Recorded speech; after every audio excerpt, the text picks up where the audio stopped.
Hi, beautiful souls. I'm Elizabeth, and welcome to Untangling the Heart. This time is for you. Grab a cup of coffee or tea, whatever it is that brings you a sense of comfort. Sit back, relax, and settle in. As you listen today, just notice what resonates for you. There may be something here that is meant just for you.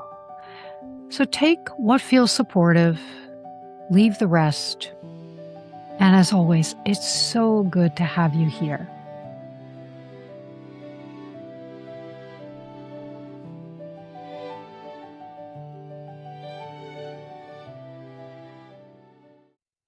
In today's episode, we're going to explore the difference between coping and healing, what that looks like, and how it affects our lives. So, a great way to begin is with this thought. Coping helps us to survive in that moment, but healing helps us to reclaim our lives. So we go through experiences in life, and coping is not our enemy. We have coping skills for a reason. These strategies that you and I and everyone has developed serve an important purpose in our lives. So, for example, when you feel overwhelmed, coping can help you get through the day or calm your nervous system, calm a little bit of that anxiety and that stress just temporarily, right? It can help you to get through the workday if it's a particularly stressful one for you. Coping skills can help us to care for our families or make it through difficult seasons in our lives. And it's really important to hear this clearly.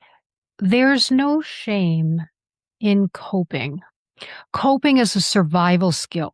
We've all developed different skills, coping skills, to be able to get through something that was maybe so big and so grand and so overwhelming. And it gave us that ability to kind of move through it literally without falling apart. A coping skill is something that you learned to do basically to keep you safe. You just didn't know how to get through the moment. And everyone develops differently depending on their experiences. Even as a child, we learn how to cope. Now, coping helps us in the moment to carry the weight, but healing helps us to put that weight down. That feeling where you're constantly carrying a heavy load. You know what I'm talking about. We've all experienced that. That heavy emotional weight. When we finally get to go through healing, it helps that weight to be released. So, our question becomes, at what point do we move from simply surviving to truly healing? Well, let's explore that a little bit deeper. Feeling that sense of relief, that can feel like healing, but relief and healing is not always the same. Relief can be temporary. Sometimes we experience that little bit of relief, that breath, that moment where we don't have to think about or deal with or feel that overwhelm in the moment. So let's talk about what can coping behavior look like. Maybe some of this is familiar to you, or you've seen this in others, or perhaps not, but it's good to know. Coping behavior can look like a lot of things. Distraction, or staying really busy, making yourself not available to do other things that really feel emotionally heavy for you, and just busy, busy, busy all the time. Do you know someone like that, right? A coping behavior can look like someone who is very aggressive, and that bullying behavior is a protection. They're not conscious of it, but their body is saying, "I better get them before they get me." And that's something that's a weight that they may have been carrying for a very long time. They might not feel really confident. You might argue with that, but they might not feel confident about themselves, or they might not feel worthy. So they deflect. Have you ever had a conversation with someone and you ask them a question that they something that you might really need to reflect on a little bit, and they just change the subject? They deflect and divert because it's too painful for them to consciously bring that up and to really explore how their feelings are. Coping behavior can look like numbing activities such as alcohol or drugs, or avoidance activities such as doing lots of shopping, right? But never really feeling like you can sit down and look at your finances or have a deep conversation with your spouse or your partner, right? Avoiding activities like turning down invitations, "Oh, I'm too busy." But perhaps deep down inside, they're not even aware consciously that they might feel that even though they've been invited, they're really not wanted. I know that sounds strange, but it could happen. Keeping busy, filling your day with taking care of others and forgetting your own needs. Sometimes when we get busy with those things, it's because deep down inside, perhaps we've been told or we believe an old story that says, yeah, you're not worth anybody's time. So we cope by using some of these other activities. Um, Scrolling through social media. Look, we're on a podcast right now. Hopefully you're listening and hopefully it's bringing you value. But that mindless scrolling through social media and being distracted by all those cute little, things that come up, guilty as charged. I've done that before as well. But it becomes almost mind numbing and doesn't allow us to really step back and think about, is there something that I really need to heal through? Comfort eating, taking the time to eat something when you're not even hungry, that can be a coping skill. Or overworking. Have you ever heard someone call themselves a workaholic, right? Or those, even some positive practices that help us to regulate our emotion. If that's all that we do, we are using that as a coping skill rather than getting to the heart of what's tangling us up. Those things can help us feel better temporarily, but we can ask ourselves this question: has the emotional charge actually been released? Or have we just kind of soothed it, quieted it down for the moment? Make sense? So it's like turning the volume down on a smoke alarm without putting out the fire. The fire is still there. That emotional charge is still there. We're just turning down the noise a little bit temporarily. Coping skills. We all have them. Our body keeps score in its own way. Even when our minds understand something, our bodies can still carry this emotional imprint, this emotional frequency, right? We've talked about before that every single emotion has its own frequency, its own resonance. It's like its own radio signal, its own radio station.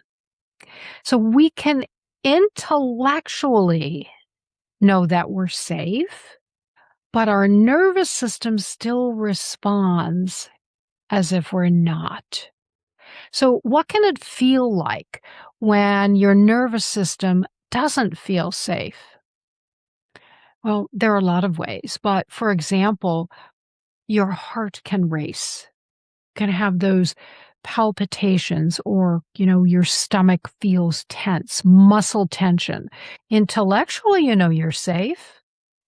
You could be in your own home and you know that you're protected, but your nervous system is saying, there's something going on. So your nervous system can also be hyper vigilant. Well, what does that mean? It's always on alert. You're always in that fight or flight. So it's always looking for that other shoe to drop. It's always looking for the experience that's going to come at you that you're anticipating. There's nothing, there's no evidence of it, but you're anticipating something is going to happen. And I certainly don't do any diagnosis at all. That's not what this is. But a lot of people have experienced something called post-traumatic stress disorder. Their nervous systems are always waiting, always waiting, always in fear. We can experience things like anxiety, or our body movements are just moving all the time, or extreme worry that something is going to happen at any moment. It's kind of like living in the future instead of the now. That's a whole other conversation. But we're anticipating at any moment something is going to happen. It can also look like having difficulty relaxing, just being still, being quiet, or difficulty sleeping. Our minds are constantly going, right? And here's a big one: emotional triggers that can set off an overreaction. You may have experienced this before, or you may have someone close to you who tends to overreact. It's often because they've used coping skills to get around, but they've never really had true healing from it. So the minute that trigger, that button is pushed, they can overreact. So play with me for a moment. Imagine that you get a quick text message from a friend, and it just basically says, can we talk later? And within seconds, perhaps your mind starts going, it starts racing, and your stomach tightens, and you begin to assume that you've done something wrong, or this feeling that you're in trouble. Well, later on, you have this conversation with great anticipation ahead of time, right? But the conversation turns out to be completely harmless, no big deal.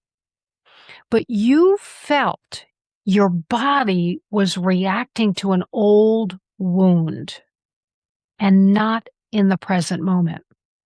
So see here, your body was revisiting the past, and you were anticipating something fearful in the future.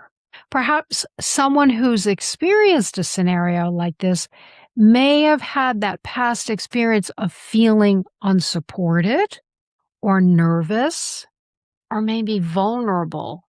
Those emotions that may have been trapped within them triggered that fear of, oh my gosh, am I in trouble? Here's another scenario to think about. Say, for example, a spouse or a partner forgets to call you on their way home from work. And immediately there are feelings of being hurt or anxious or angry or suspicious, whatever it is, right? And to the spouse of the partner, it was just a very busy day and they literally just forgot. But to your nervous system, it unconsciously has an echo of years of feeling forgotten or being unimportant. That's almost the story that your body is telling you. It's an old resonance. It's an old frequency that's hidden in your body. So this reaction really isn't just about the missed phone call. It's about that moment that was touched inside of you. For example, someone in this situation could have experienced in the past feeling abandoned, or maybe always being put on the defensive, or perhaps being taken for granted.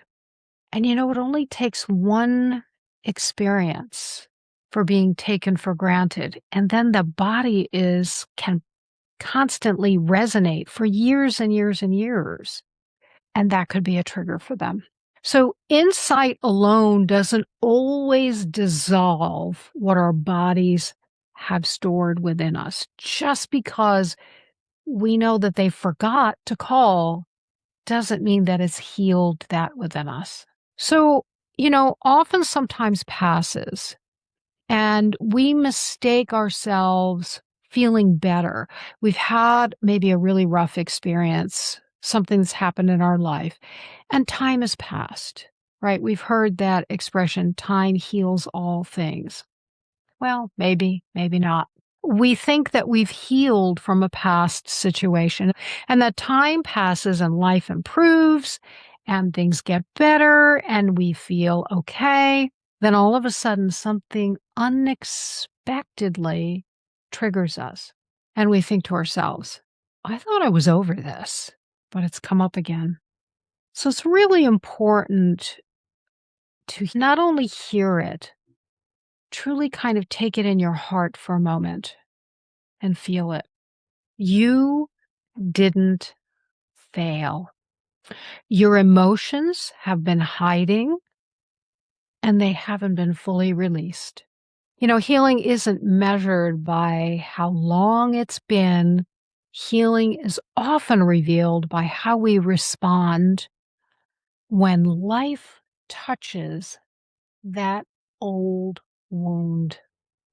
So, let's go back to coping for a moment. Coping changes the experience, but healing changes the pattern. When we're coping with something, we can say to ourselves, and maybe not consciously, but our body says, I can manage this. But healing says, this no longer controls me. Wow. That's big. That's huge. For example, before healing, I constantly have to remind myself not to react. Have you ever felt that way? Constantly reminding yourself. Do you play things out in your head ahead of time? You know you're going to an event. Could be maybe a family gathering. And there's that one person who always triggers you. And so you're rehearsing over and over and over in your head. Okay, don't react. Don't react. Don't lean into it. Don't let that person pull your trigger. Don't let them push your buttons. And you're rehearsing it. You're spending so much time giving yourself permission and a way to cope through the situation. However, if you've gone through true healing and that emotion that person triggers in you all the time, if you've gone through that healing, you don't feel pulled into that reaction anymore.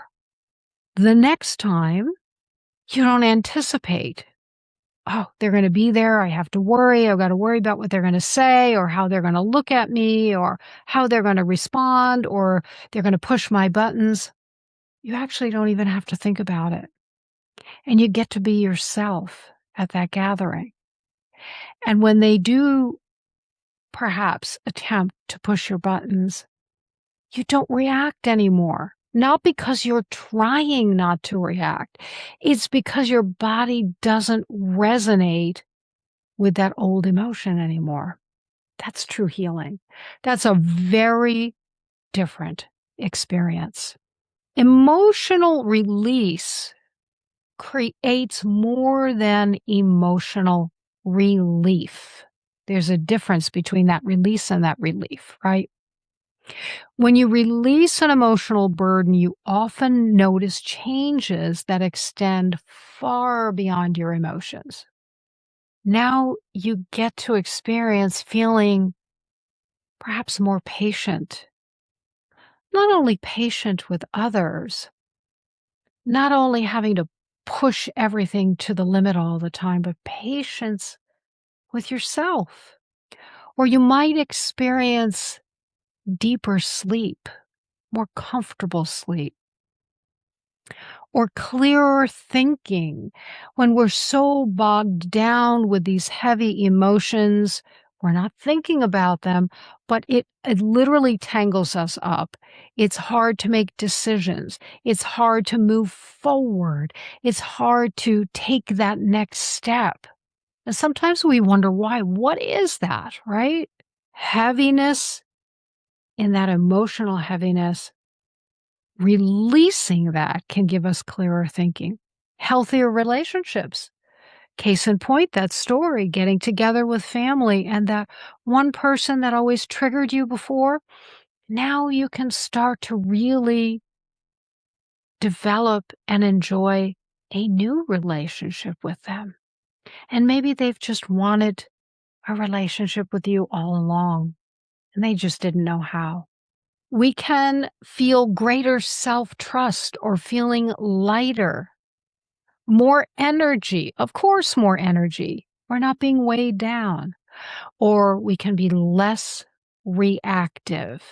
It's not because the circumstances in our lives change, but it's because we're no longer carrying that same emotional weight. Healing creates the space for you to be proactive rather than reactive. I love that. So, healing doesn't erase the story. It isn't about forgetting the story, and we all have them. It means I remember what happened, but my body doesn't have to relive it every time I think about it. Whoa. Let's hear that again. My body does not have to relive my story every time I think about it. The story remains, but the suffering no longer has control over you. You are in control. One of the cards from my Untangling the Heart guidance toolkit says exactly that. It's very interesting. I pulled this card today. It's number 33, which is a master number, right? And it's a release card. It says you can release without erasing. Letting go doesn't diminish what mattered. It changes your relationship to it. Memory, the story, and freedom from emotional control can exist at the same time. It can coexist. So it asks this question: what emotional weight have you been managing instead of releasing? Think of that word manage. If you've ever been a manager, it means that you're constantly trying to keep those ducks all together, right? Doing what they need to do. It's a lot of work. Kudos to you if you've been a manager.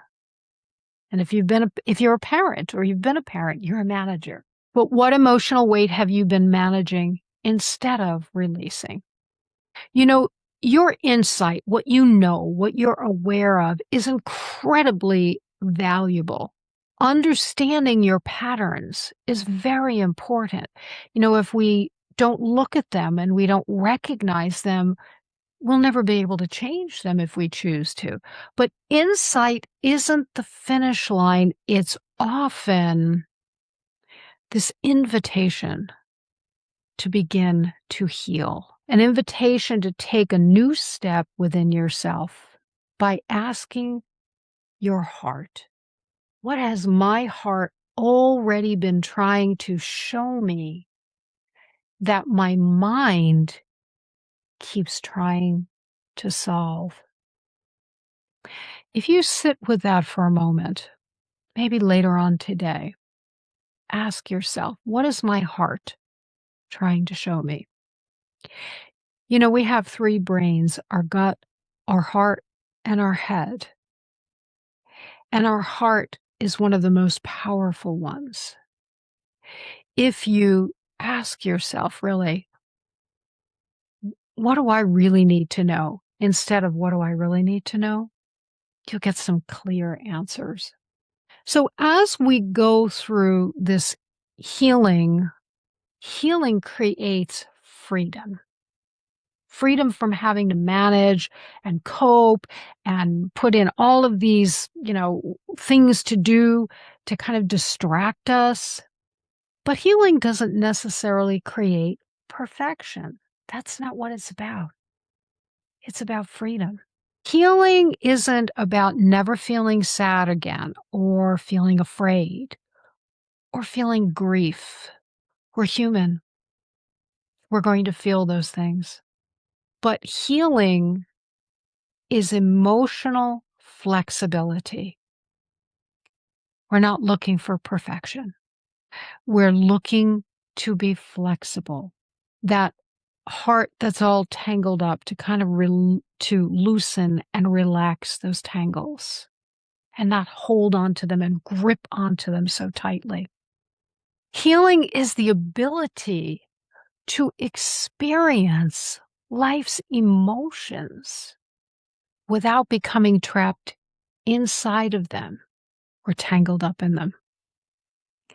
Spirit gave me a vision the other day of brambles. Do you know what brambles are? They're these old, dried up branches with thorns, and they're all tangled up. And that's something that you probably would never want to take a ball of and have to unwind, right? It's too painful.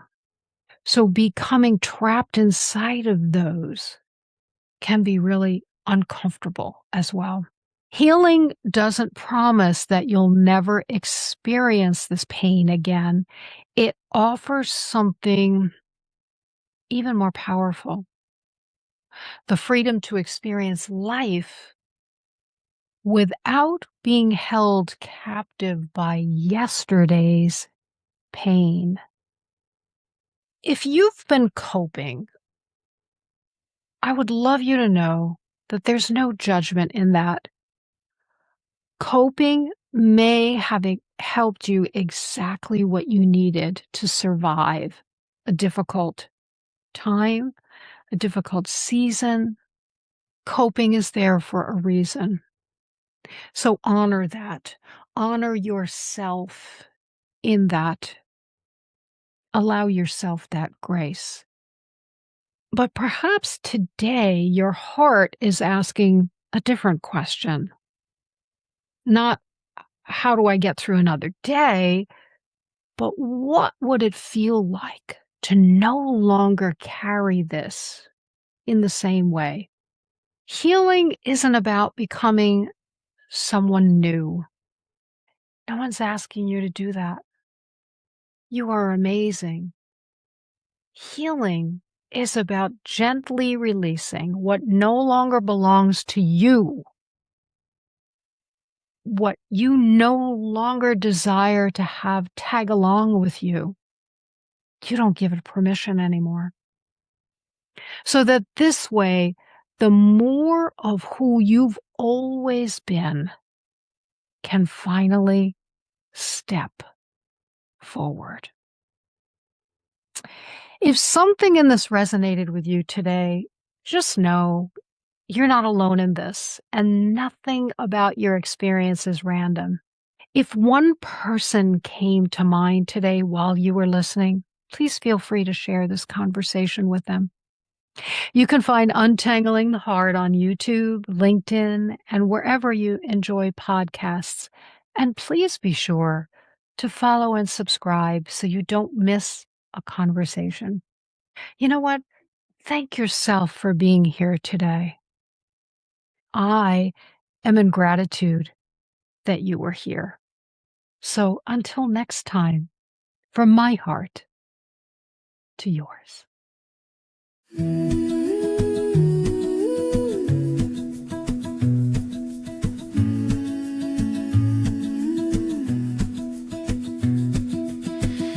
all got stories we don't say out loud, little knots we hide away.